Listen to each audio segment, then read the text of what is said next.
On today's episode of the podcast, we have me. I sat down with Chris Hughen, the host of the E3 podcast, to discuss all things related to posture and movement quality and when that matters and when it doesn't for pain and injury. As always, if you enjoyed the podcast, please consider leaving a review or sharing it with a family member or a friend. Everything you do on your part helps the podcast grow so that we can reach more and more people. All right, so without further ado, I bring to you my appearance on the E3 podcast. And we're back. We have Noah Mandel, a fellow podcaster. Noah, thanks for coming on, man. Can you just tell us your story? I initially found out about you through somehow I found your podcast, and I'm insanely jealous of how comfortable you are as a interviewer. And I really appreciate what you're doing with Forward Physio. But can you just give us some information about yourself, some of your background? Yeah, thanks for having me on, Chris. I'm hopefully as comfortable as an interviewee as well. So I am a Canadian physiotherapist. Actually, before I introduce myself, I just want to say thank you. I'm a huge fan of E3. I've been listening to your own podcast for quite a while now, and I love what you guys put out. Anytime I see a patient who says that they found some content online, I'm usually afraid and nervous as to what they saw. But anytime they say it's E3 on YouTube or something, it's always very relieving. So I appreciate everything you guys do. I'm a Canadian physiotherapist. I work in Toronto, and I was born and raised here. I've been working for only about a year now. And as I sort of finished up my time as a student, I began working for Physio Network and doing some of the social media stuff for them. And I'm just very, very passionate about like critical thinking and sort of updating our worldview and trying to look at things under a different lens from the ones that we're commonly taught. And just trying to, as my podcast is called Forward Physio, is to push the profession forward. So that's sort of what I'm about as, I guess, an individual professionally. Yeah, we're similar timelines out. I'm about a year and a half out. So I think the conversation today will have, I think, very similar experiences as new grads and recently out of the education system. The topic for today is largely going to be about posture in a variety of contexts, but you made a pretty popular post I think in November on this topic, and it incentivized me to reach out and dive into it further with you over the podcast. So let's start with in school, when you were in your physio program, how were you initially taught to look at someone's gait? What were they saying about posture? What was your just initial exposure from a school setting to posture? Mm-hmm. Yeah, for anybody that looks at that video, it was like a 40-second clip. So I'm happy that we have the time here to dive into a little bit more of the nuance because, that never 40 seconds is obviously not enough time to dive deep into a topic. But essentially what I was saying in that video is oftentimes in schools, we're taught that if we see something in someone's gait, we're meant to correct it. And I want to be fair to my schooling for sure. I think there was a ton of really, really good stuff that I learned in physio school. And there was a huge emphasis on the biopsychosocial model. And there were a lot of talks about how, posture may or may not be a problem and the way someone moves may or may not be a problem. But at the same time, we would sort of learn that stuff. And then in lab, we would spend a lot of time breaking down people's posture and their movement patterns and looking how to correct it. I remember I was actually looking back at some of my notes in preparation for this podcast, and early on, we were taught about the plumb line. We were taught about different types of posture, like the kyphotic, the sway back, one of them, which is called ideal, which I definitely disagree with. So it felt like in school, we were really taught to emphasize critical thinking and this biopsychosocial model, but it felt like it was at this weird transition phase where although we appreciate that not everything is just based off of structuralism and the biomedical model when it comes to pain, it felt like just in lab and in practice, we didn't know how to quite get away from that yet. And my concern is that it may have left a lot of students feeling a little bit confused about, so like, why are we looking at the posture then? What do we make of this? So I think that is a pretty good summary of what we learned in my schooling. But I get people reaching out to me all the time telling me that they learned stuff that is a little bit more entrenched in the biomedical model in school. So the video that I created when I said in school, it wasn't just about mine. It was sort of about schools in general that are still sort of ingrained in this really biomedical model. Yeah, and you gave a good caveat as to this isn't to shit talk the entire schooling that you received or all programs, but in general, this is still the norm. But there were even, I just re-looked at that post, and there's, I think it was Rich Willie who commented, like with Montana Running Lab, he's like, our program is in a much better spot than this, or however he framed it. So there are people, clinicians and researchers doing phenomenal things in academia and with students. But I would still say it's very much more of the norm to have these outdated beliefs still being taught. And personally, my education was very similar to how you described it. When you were in school, were you already skeptical of these things, or what was your reaction when they were being taught? Yeah, we learned MSK in 2 different units. And firstly, going into physio school, I was already someone who was a little bit more skeptical in nature, because when I was doing my undergraduate degree, which was not in nutrition, I thought I was a nutrition expert because I listened to a lot of pseudoscience stuff online and I thought I knew everything, and I wasn't thinking critically. I just believed stuff that sounded sciencey.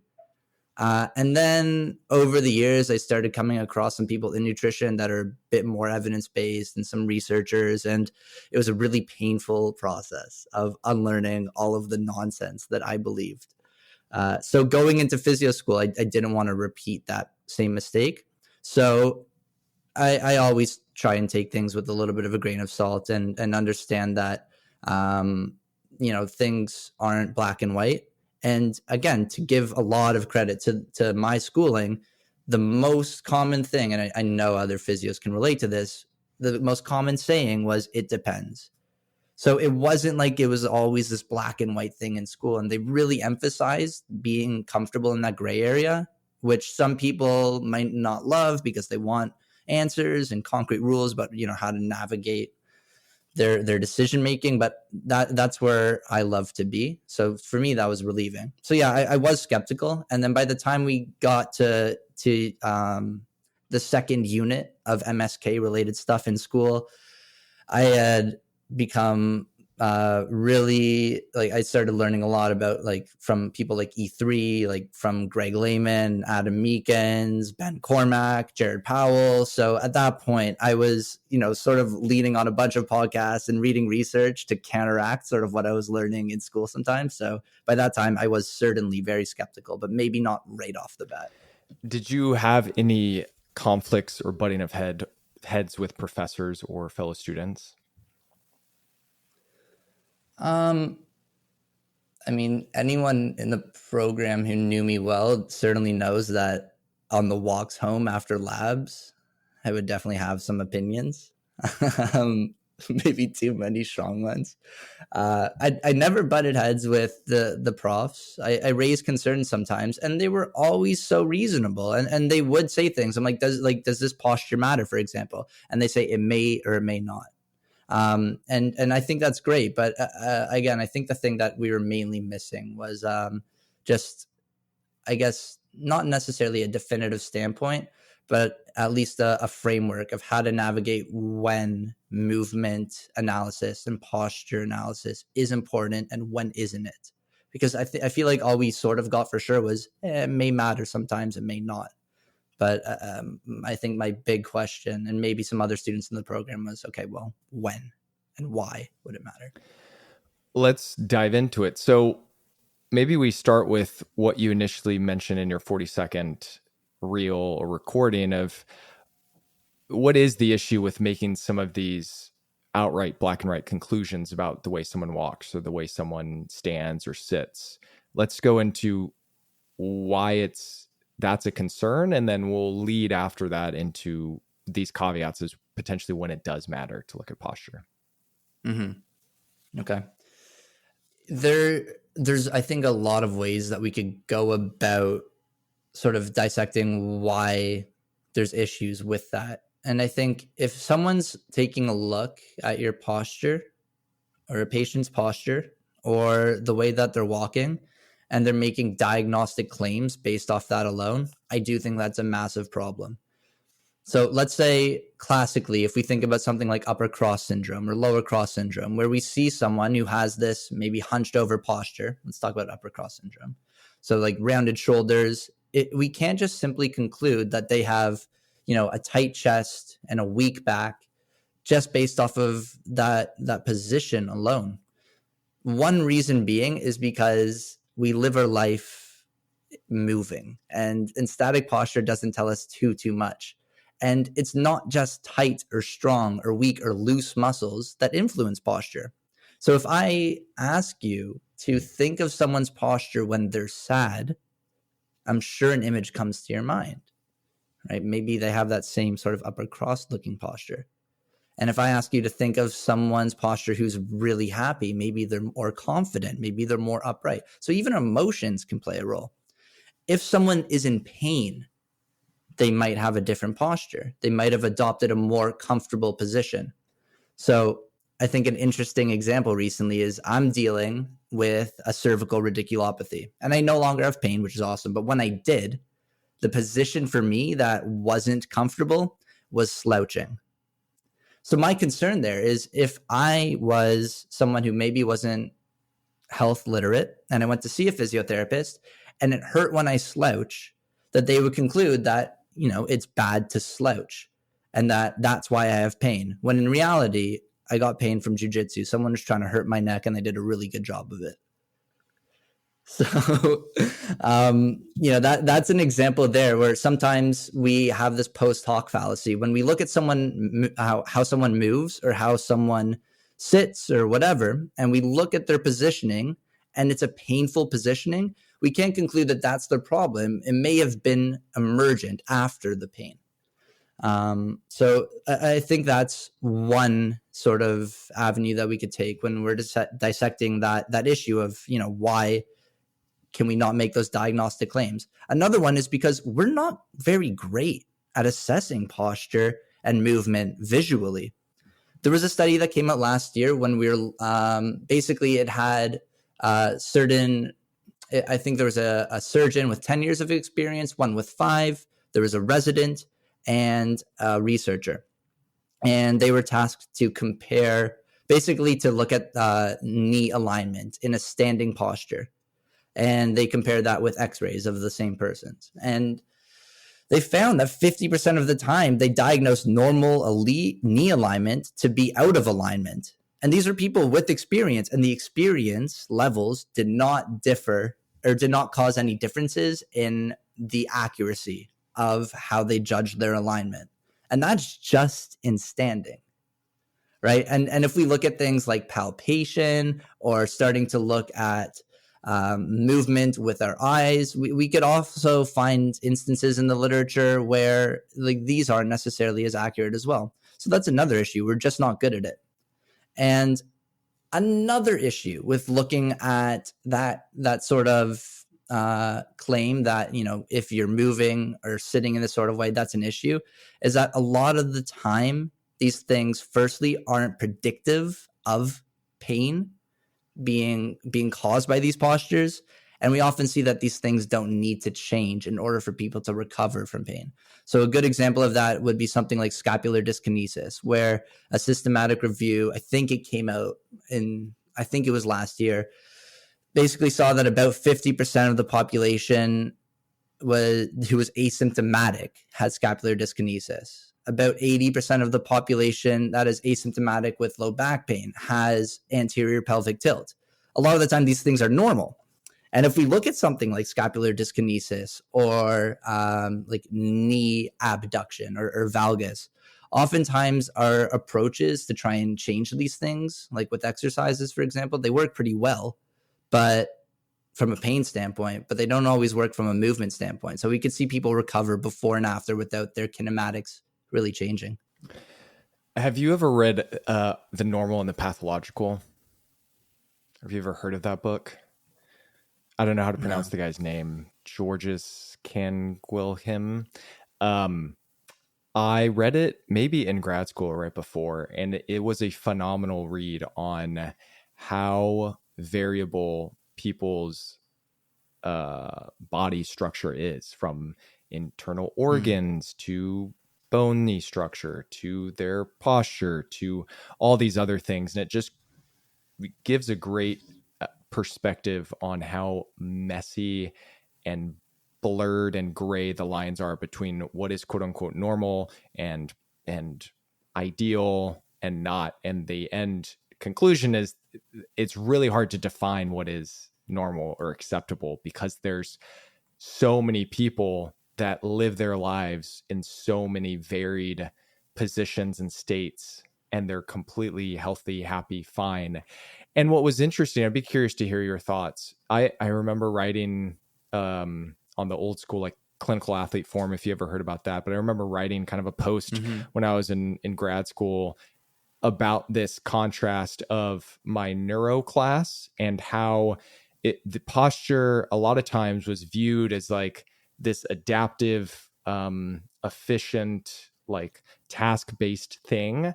And you're seeing someone that has a stroke or has an amputation or has all these neurological deficits where it's not this deficit or abnormal view. It's like, let's move forward from here and accomplish what they need to achieve. And it's so much more oriented away from posture and pain. It's more, these are their limitations and constraints. How do we move around that to achieve the goal? And then going to my orthopedic class the hour later, and it's like pathologizing someone that has forward head position and they're gonna die. It's just that was the wild contrast. Like even in the same program, the views of the neurological rehab and the orthopedic, at least in my program, was polar opposites. I don't know if you had that experience, but also to me it was like the people that inherently are the most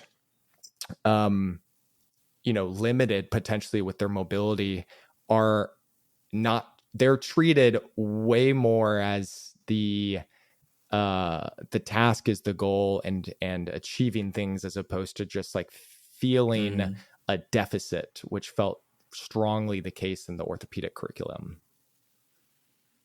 Yeah. In our neuro unit, a lot of the time, maybe changing posture became relevant if it involved completing the task a little bit better. It wasn't to fix posture from a diagnostic standpoint. And that's one example. I know we'll get into it a little bit, but like where I think it's okay to change posture. If there's a task at hand where one position better suits that task, go for it. But that doesn't mean that the other posture was something that needs to be over medicalized and deemed a pathology. Or, we don't need to act like it's doomsday when someone's in that posture. Maybe it's just not appropriate for that context. So, yeah, and I agree with what you were saying before. Like, variability is the norm, not just between people, but within people as well. So, again, different emotions, we might have different postures. Different tasks, we might have different postures. So, and even on this asymmetry thing, like we're born asymmetrical. We're all born with a dominant hand, right? So we're born off the bat being able to use one of our arms better than the other. Like you could throw well with one and the other looks like a floppy noodle. That's how we're born. So asymmetry and variability is the norm in a lot of cases. How do you have these conversations as a clinician with patients when they're coming in, maybe assuming that their condition or their injury or their pain is because of their posture or their alignment? How do you reorient them to maybe thinking otherwise? Or at what point do you kind of interject your thoughts versus just kind of letting them continue those beliefs? Because sometimes it's not helpful to change people's minds, or it's not warranted. Yeah. First thing is I usually tell them that I'm right and they're wrong. And that usually goes really, really well. It depends on the circumstance. It really does. And as you said, like sometimes I will more so interject and try and challenge beliefs. I think the first step is sort of just getting a feel for that person. Some people on day one just have a lot of trust in healthcare providers and are very open-minded at the same time. And it's very easy to just share your opinion with these sorts of people. Like recently I had someone come in who was saying that they saw a different healthcare professional who told them that their foot was out of alignment. And I could tell this person didn't have a great relationship with that other healthcare provider. They're saying they're doing these manipulations on my foot and it hurts. And I don't know if I'm getting better. And I could kind of get the sense that they were looking for a different answer. So that's a time when I'll ask them, is it okay if I share my thoughts? Other times, let's say someone comes in with a problem that they blame on their posture. Sometimes that they blame on their own posture and they feel very convinced about that. Instead of immediately trying to say, well, actually, here's what the research says. Oftentimes those conversations don't go very well, especially if you don't have trust that has been built and rapport that's been built with that person. So I think it's good to explore their thoughts a little bit more sometimes. Ask them questions. Like, were you always sitting like this? And did you have pain like 2 years ago as well? Not really. And sometimes maybe like you can talk into this sort of like expectancy violation type thing. Well, or this sort of learnt. How do I say this? You can have the conversation go in a direction that leads their beliefs to be challenged a little bit less abruptly and aggressively than just saying like, here's what the research says. And then there's other times when someone doesn't seem to be very concerned about their pain. They say in the past, I just know that I just strengthened my core and I worked on my posture and it helped a lot. And you kind of get the sense that they're not really concerned. And that if you've read some of the research, that many forms of exercise for back pain work pretty well. And they're not necessarily superior to one another. And core strengthening is a viable strategy. You could say, I'm happy to go down that route. Just so you know, I think there's other options and I'm happy to explore those ones with you and sort of explain my rationale. But I think the plan that you propose could work. So not everything needs to be challenged day one. And it's obviously very, very circumstantial depending on the person. But I do want to make that reiterate that point where I think it's better to have a conversation about these things instead of talking at the person about why they're wrong. Hey physios, I know that we all know how expensive continuing education courses can be.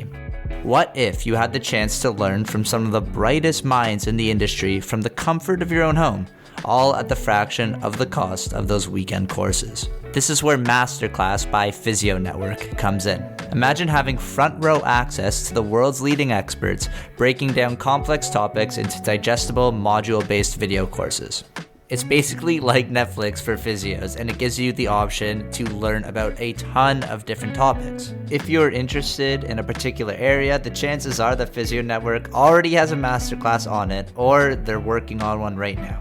Masterclass is your ticket to staying relevant, informed, and delivering the best care possible to your patients. Click the link in the show notes and use the discount code NOAH10 at checkout to get an exclusive 10% off on Masterclass. Don't miss this opportunity to elevate your expertise. If you're still unsure, test it out with a 7-day free trial. You're going to love it.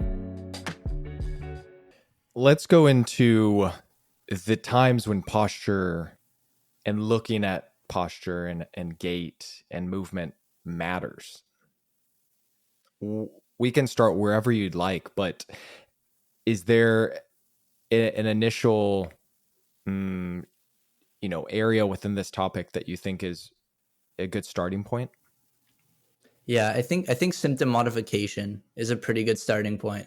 So if we go back to that example of myself, when I had the pain from the cervical radiculopathy, in that case, I'm not just going to tell somebody. Let's say someone else had that exact same presentation, and they said it really hurts when I slouch, and it feels good when I have quote unquote good posture.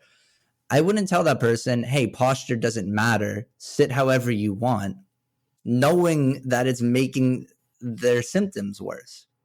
So it's very different to say that posture doesn't always cause pain compared to saying that sometimes posture can exacerbate a problem. And I like to use this sort of like lemon or salt in the wound analogy. Lemon or salt are not inherently bad things, but in a certain context, they can make pain arise, like if you put it in a wound, right? So sometimes posture is like that as well. If you have an issue, sometimes posture or your positioning or a certain movement pattern can be like salt in the wound. So if you think as a clinician it's appropriate to change to down regulate somebody's symptoms, then looking at their movement and their posture and the positions that exacerbate their pain and wanting to change that temporarily is a perfectly okay strategy. I just think a lot of the time clinicians do that, and then the person feels better and they say, okay, great, I found a fix and I cured that person. When in reality, you just stopped putting lemon in their wound, and sometimes over time that wound healed. So what I like to do is temporarily say, hey, let's stop rubbing lemon all over that wound. And then once you feel ready, we can start to move again, and we can start to explore these movements, and we can adapt to all the positions before that were causing you pain. And that's not just about, I guess, posture in the classic terms that we think about it when, it's either like you have good posture or you're slouched when you're sitting. But we could also look at movement in that same lens. If someone has something like patellofemoral pain or quadricep tendinopathy, a lot of the time more knee dominant movements in the gym or in life might bother them, right? Like going downstairs or doing barbell squats or like an ass to grass heel elevated squat. So we could say, hey, for now, we can try to get the hips a little bit more involved. We could do things more like RDLs or deadlifts. And then over time, as you improve, we can build back up these more knee dominant strategies. And it's not to say that before the knee dominant strategies were bad. Greg Lehman said something amazing along these lines. Like so many times when it comes to posture and it causes pain in the moment, like with my cervical radiculopathy, we say that, oh, that posture is bad. But Greg said it's akin to saying that stairs are bad when someone's knee pain manifests on stairs. Like that's just the context where their pain is manifesting. That doesn't mean that it's always a bad thing. So I think that that's one area where it's okay to want to change posture and movement when it comes to modifying symptoms. Another one is, let's say we're talking about gait analysis. If we're getting someone who is like a post-op Achilles rupture patient or a post-op ACL patient, and they're limping a lot, it's probably a good idea to take a look at their gait and help them restore it. Because they're not loading these areas as they typically would, and ideally we can get them back to walking normally, and sort of as simple as that. And it's not to say that in the moment, if someone's limping, that we need to correct that, because sometimes the limp is protective. But if you deem that they're at a point where they maybe don't need to protect their tissues as much and they could start loading them a little bit more appropriately, then why not take a look at their gait and sort of analyze what's going on there and try and get them to move a little bit better. That's perfectly okay. What I don't do though in clinic is have someone with a long-standing pain and look at how they move and then blame the way that they move to be the reason for their pain. Because again, that could be a post hoc fallacy. Even if you find that moving in a different way feels a little bit better for them, that doesn't mean that the way they're moving before is inherently bad. and it's likely that they can readapt to those positions if they sort of, in some cases, calm it down, and then you can build it back up. Another one where it matters is if you're training and you have more specific targets with your training. We sort of spoke about knee versus hip dominant movements. And if you're a bodybuilder who wants to train quads, then there are better exercises to get you to do that, right? There's exercises that load your quads better than your hips. So in a bodybuilding context, that's pretty obvious, but how does that affect things at a rehab level? Well, a lot of the time, if we look at the mediating variables for pain, they're not obvious. And in 2024, we don't always know why people get better, but it doesn't seem to be as simple as, oh, you just need to get this exact tissue stronger when it comes to, like shoulder pain, for example. Like if we give someone a rotator cuff program and it's meant to strengthen them, we don't always need to see strength improve in order for them to get better. Or we don't need to see scapular kinematics change in order for them to get better.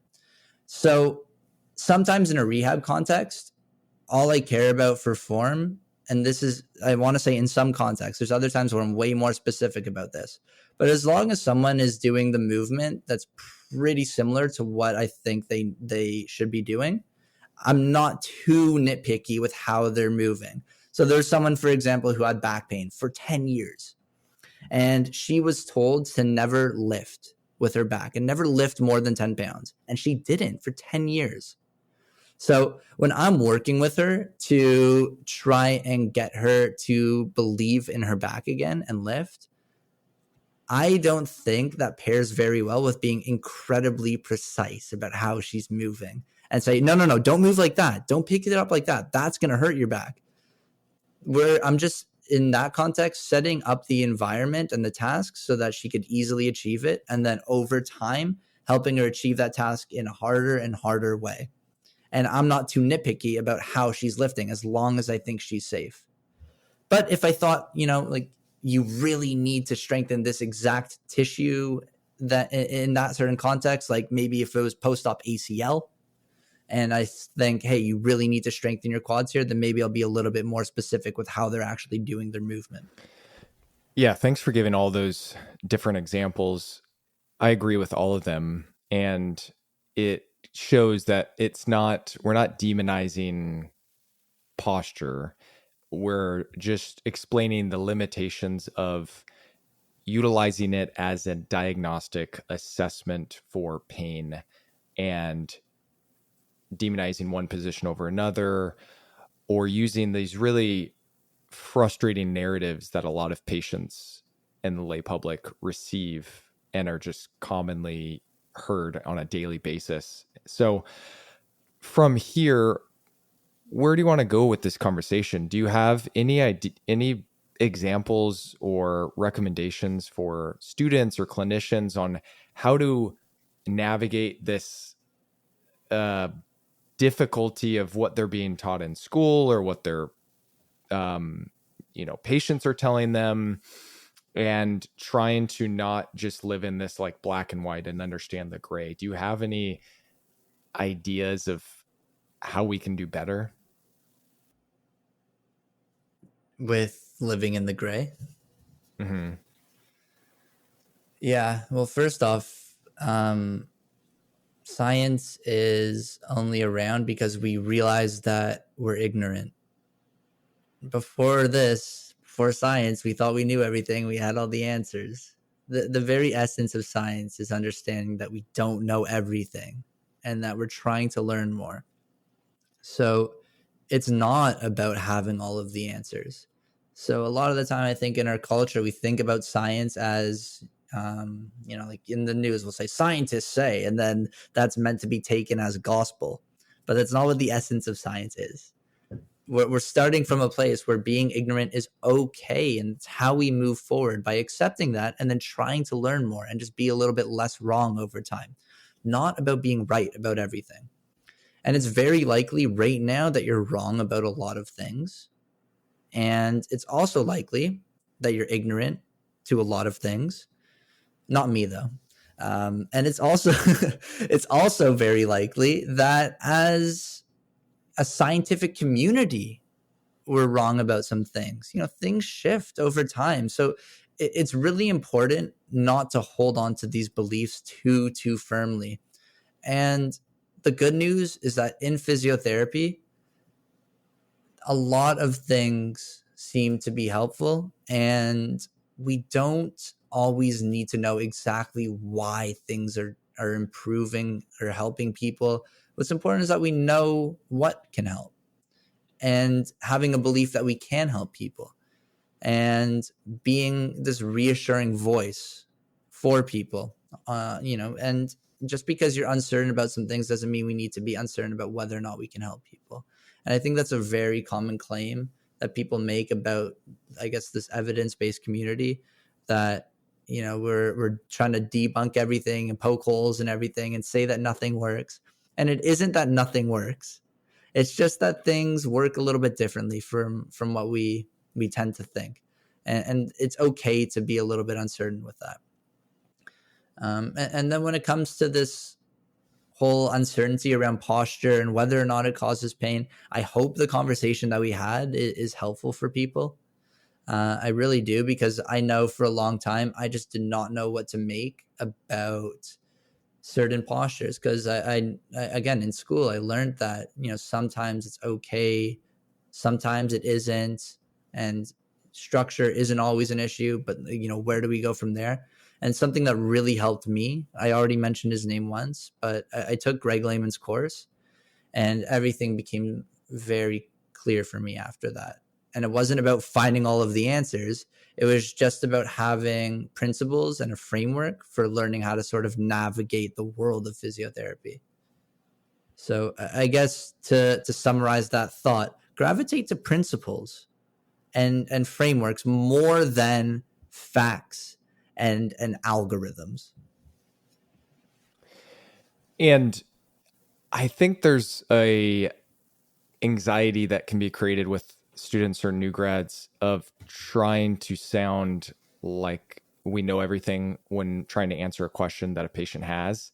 And I've mentioned this in previous episodes, but it was so relieving watching mentors of mine like say they don't know when a patient asks them something, or provide some potential options. That, I think, hearing that and knowing that there doesn't always have to be a X is causing Y, or this is you're in pain because of XYZ. There's very rarely times when someone's in persistent chronic pain that we can have one exact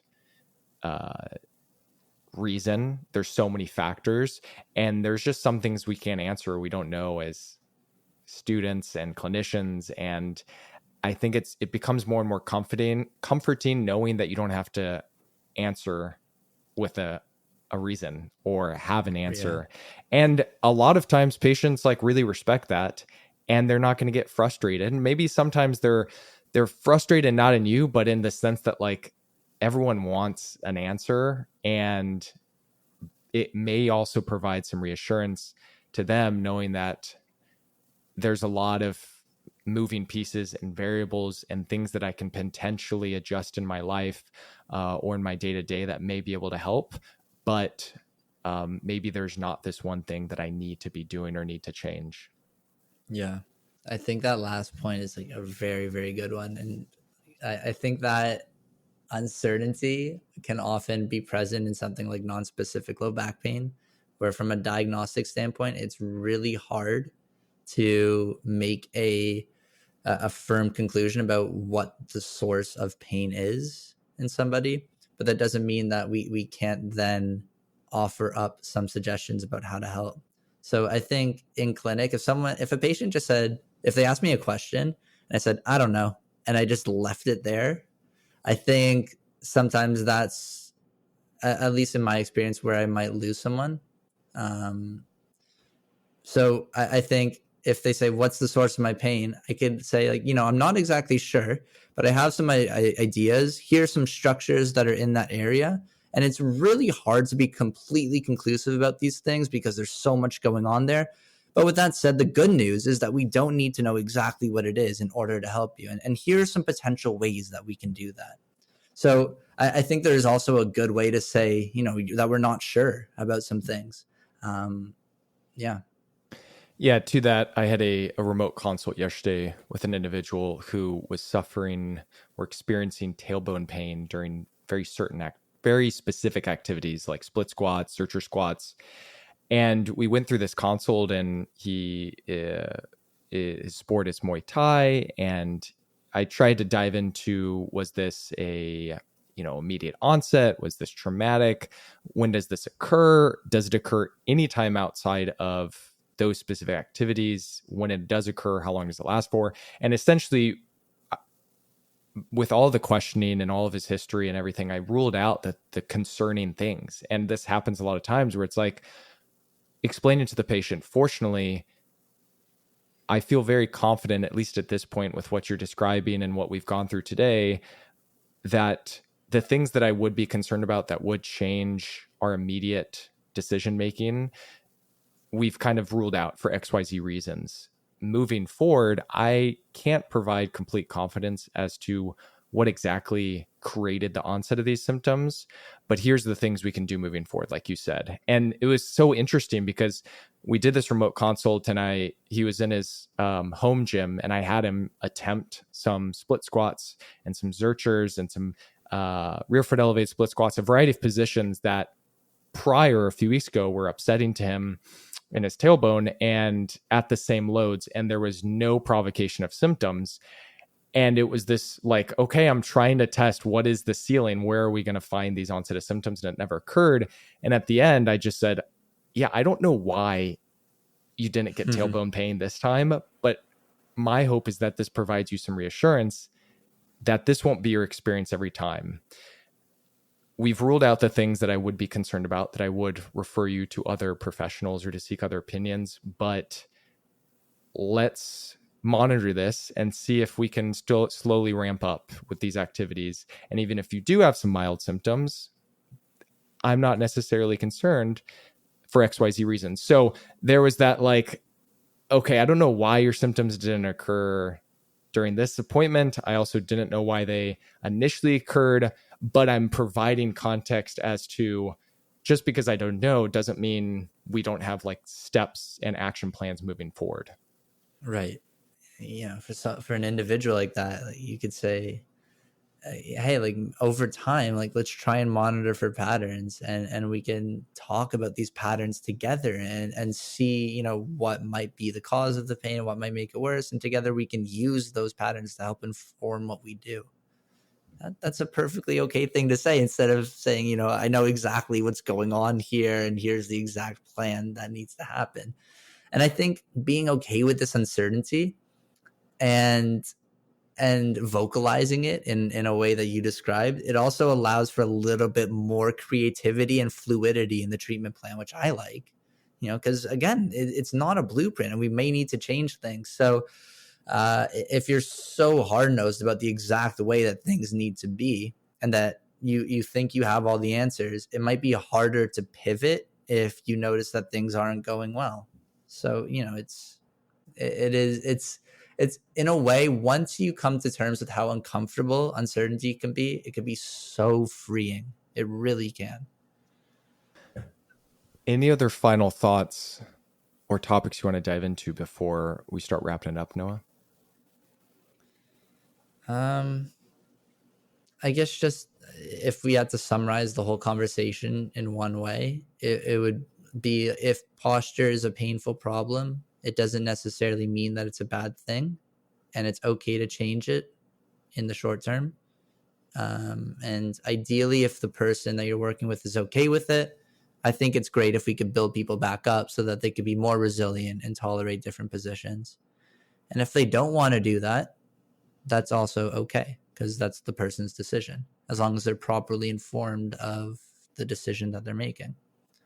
So that, I think if I had to just have a couple sentences to summarize our conversation, that would be it. Perfect. Well, we'll call it there. I appreciate what you're doing leading the charge as a fellow new grad with all the information you put out in your own podcast. If people want to find out or hear more about you, where can they go? As of now, the best places to find me would be Instagram, so noahmandel.physio. The link to my podcast is there. The podcast is called Forward Physio, and it's on all the different podcast platforms. And then, over the upcoming months and years, I hope to be a little bit more involved in education, and maybe we'll be able to find a little bit more of my stuff on YouTube or maybe in courses. But for now, the best place to follow me, to message me, would be through Instagram. Awesome. All right. Thanks again, Noah. We'll call it there. Thanks, Chris.